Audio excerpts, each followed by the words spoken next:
എല്ലാ വിദ്യാർത്ഥികൾക്കും പുതിയൊരു വീഡിയോയിലേക്ക് സ്വാഗതം. ഈ വർഷത്തെ +1 higher secondary sports quota allotment result പ്രസിദ്ധീകരിച്ചു.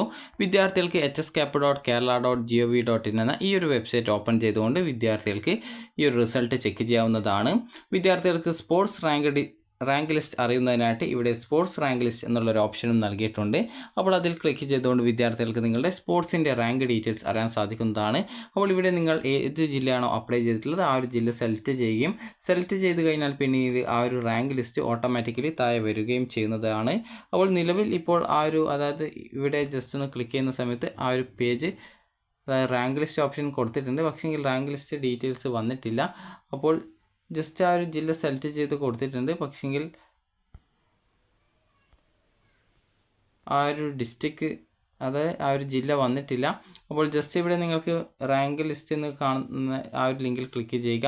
അപ്പോൾ ഈ ഒരു ലിങ്കിൽ ക്ലിക്ക് ചെയ്യുന്ന സമയത്ത് നേരത്തെ പറഞ്ഞതുപോലെ തന്നെ ആ ഒരു റാങ്ക് ലിസ്റ്റ് അറിയാനുള്ള പേജിലേക്കാണ് പോകേണ്ടത്. പക്ഷേങ്കിൽ ഈ ഒരു ലിങ്ക് വർക്കാവുന്നില്ല. അപ്പോൾ നമുക്ക് നേരത്തെയുള്ള ആ ഒരു പേജിലേക്ക് തന്നെ പോകാം.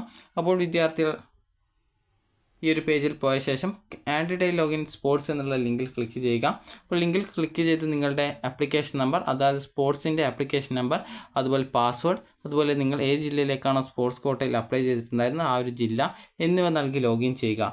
ലോഗിൻ ചെയ്ത ശേഷം വിദ്യാർത്ഥികൾക്ക് അലോട്ട്മെൻറ്റ് ലഭിക്കുകയാണെങ്കിൽ അലോട്ട്മെൻറ്റ് സ്റ്റാറ്റസ് എന്നുള്ള ഭാഗത്ത് congratulations you have got first allotment എന്നും, അലോട്ട്മെൻറ്റ് കിട്ടിയിട്ടില്ലെങ്കിൽ sorry you have not allotment എന്നും പറഞ്ഞുകൊണ്ട് കാണാൻ സാധിക്കുന്നതാണ്. അപ്പോൾ അലോട്ട്മെൻറ്റ് കിട്ടിയാൽ അത് പച്ച കളറിലാണ് ഉണ്ടാവുക. അതുപോലെ അലോട്ട്മെൻറ്റ് കിട്ടിയിട്ടില്ലെങ്കിൽ sorry you have no allotment എന്ന് ചുവപ്പ് കളറിലുമാണ് കാണാൻ സാധിക്കുക.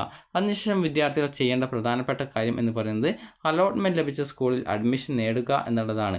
അപ്പോൾ അതുകൊണ്ട് തന്നെ വിദ്യാർത്ഥികൾ ശ്രദ്ധിക്കേണ്ട പ്രധാനപ്പെട്ട കാര്യം, നിങ്ങൾക്ക് അലോട്ട്മെൻറ്റ് ഇപ്പോൾ മെറിറ്റ് കോട്ടയിലും സ്പോർട്സ് കോട്ടയിലും അലോട്ട്മെൻറ്റ് കിട്ടിയിട്ടുണ്ടെങ്കിൽ വിദ്യാർത്ഥികൾ ചെയ്യേണ്ടത് എവിടെയാണോ നിങ്ങൾക്ക് പഠിക്കാൻ താല്പര്യമുള്ള ആ ഒരു കോഴ്സ് നിങ്ങൾക്ക് കിട്ടിയിട്ടുള്ളത് അല്ലെങ്കിൽ ആ ഒരു സ്കൂൾ നിങ്ങൾക്ക് കിട്ടിയിട്ടുള്ളത് അവിടെ ജോയിൻ ചെയ്യുക. അതായത് നിങ്ങൾക്ക് പഠിക്കാനുള്ള കോഴ്സ് എവിടെയാണോ, താല്പര്യമുള്ള കോഴ്സ് എവിടെയാണോ കിട്ടിയത് അവിടെ ജോയിൻ ചെയ്യുക. രണ്ടിടത്തും കിട്ടാത്ത വിദ്യാർത്ഥികൾക്ക് എവിടെയാണോ കിട്ടിയത് അവിടെ ജോയിൻ ചെയ്യുക. രണ്ടിടത്തും കിട്ടിയിട്ടുള്ള വിദ്യാർത്ഥികൾ ശ്രദ്ധിക്കേണ്ടത് ഒരു സ്ഥലത്ത് മാത്രമാണ് ഒരു വിദ്യാർത്ഥിക്ക് അഡ്മിഷൻ നേടാനായിട്ട് പറ്റുള്ളൂ. അപ്പോൾ അതുകൊണ്ട് തന്നെ നിങ്ങൾക്ക് ഏറ്റവും കൂടുതൽ പഠിക്കാൻ താല്പര്യമുള്ള കോഴ്സ് എവിടെയാണോ കിട്ടിയിട്ടുള്ളത് അവിടെ ജോയിൻ ചെയ്യാനായിട്ട് ശ്രമിക്കുക.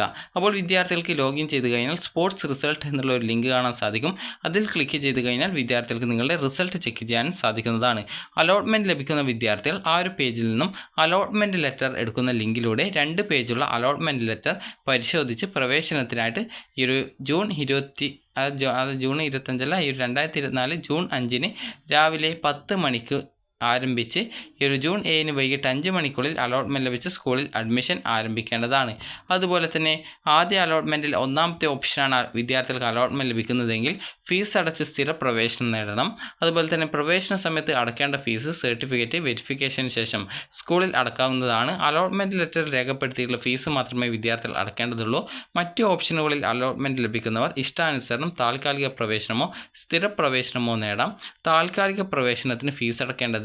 താൽക്കാലിക പ്രവേശനം നേടുന്നവർക്ക് ആവശ്യമെങ്കിൽ തിരഞ്ഞെടുത്ത ഏതാനും ഉയർന്ന ഓപ്ഷനുകൾ മാത്രമായിട്ട് റദ്ദാക്കാവുന്നതാണ്. ഇതിനുള്ള അപേക്ഷയും പ്രവേശനം നേടുന്ന സ്കൂളിലാണ് നൽകേണ്ടത്. അലോട്ട്മെൻറ്റ് ലഭിച്ചിട്ടും താൽക്കാലിക പ്രവേശനം നേടാതിരിക്കുന്ന വിദ്യാർത്ഥികളെ തുടർന്നുള്ള അലോട്ട്മെൻറ്റുകളിൽ പരിഗണിക്കുന്നതല്ല.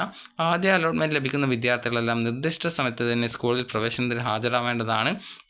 വിദ്യാർത്ഥികളുടെ അലോട്ട്മെൻറ്റിൻ്റെ ഒന്നാമത്തെ പേജിൽ ഹാജരാക്കുന്ന രേഖകളുടെ വിവരങ്ങളും അതുപോലെ തന്നെ പഠനത്തിനായിട്ട് തിരഞ്ഞെടുക്കുന്ന 2ാം ഭാഷയും രേഖപ്പെടുത്തി വിദ്യാർത്ഥികളും രക്ഷിതാവും ഒപ്പുവെച്ചിരിക്കണം. അതുപോലെ തന്നെ നിങ്ങളുടെ SSLC സർട്ടിഫിക്കറ്റ്, TC, സ്വഭാവ സർട്ടിഫിക്കറ്റ്, സ്കോർ കാർഡിൽ ഉൾപ്പെടുത്തിയുള്ള സ്പോർട്സ് മികവുകളുടെ അസൽ സർട്ടിഫിക്കറ്റുകൾ എന്നിവ ഹാജരാക്കണം. അതുപോലെ തന്നെ നിങ്ങളുടെ ആ ഒരു യോഗ്യത തെളിയിക്കുന്നതിന് ആവശ്യമായിട്ടുള്ള സർട്ടിഫിക്കറ്റുകൾ ബന്ധപ്പെട്ട ബോർഡുകളിൽ നിന്നും ലഭ്യമാകാത്ത വിദ്യാർത്ഥികൾക്ക് ഒറിജിനൽ ഡോക്യുമെൻറ്റുകൾ ഹാജരാക്കാൻ സമയം ലഭിക്കുന്നതാണ്.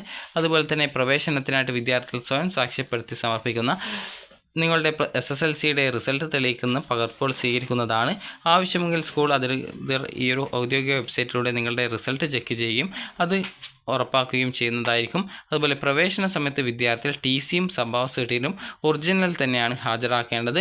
അതുകൊണ്ട് തന്നെ വിദ്യാർത്ഥികൾ ഈ ഒരു കാര്യം പ്രത്യേകം ശ്രദ്ധിക്കുക. അപ്പോൾ നിങ്ങൾക്ക് ഈ ഒരു വീഡിയോ ഉപകാരപ്രദമായിട്ടുണ്ടെങ്കിൽ ലൈക്ക് ചെയ്യുക, ഷെയർ ചെയ്യുക. Thank you for